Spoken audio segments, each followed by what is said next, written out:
તો આજે આપણે સવારમાં નાહી ધોઈને તૈયાર થઈને ભગવાનના દર્શન કરીને નીકળી ગયા કોલેજ જવા માટે. રસ્તામાં જતા જતા આપણે આ ભાઈ મળી ગયા. આ ભાઈને બાય બાય કરીને આપણે પૂગી ગયા સીધા કોલેજે. આ છે અમારી કોલેજનું કેમ્પસ.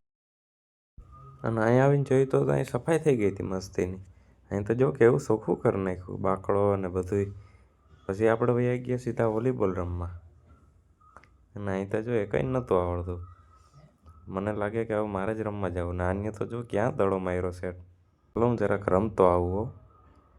રમીને પછી સીધા આપણે આવી ગયા ક્લાસરૂમમાં. તો આ ભાઈ આવી ગયા કે હું તમને જાદુ દેખાડું. પણ એ ભાઈ જાદુ નહોતા દેખાડતા. એ ભાઈ આવ્યા હતા એક ફાઉન્ડેશનમાં જે વિકલાંગ લોકો માટે પૈસા ભેગા કરતા હતા અને એમની સેવા કરતા હતા. એ ભાઈએ એક મસ્તીનું કમળ અને એક ભારતનો તિરંગો બનાવ્યો હતો, જે હમણાં હું તમને દેખાડું. આ છે કમળ અને આ છે તિરંગો. પછી આપણે વયા ગયા કોલેજેથી સીધા ઘરે.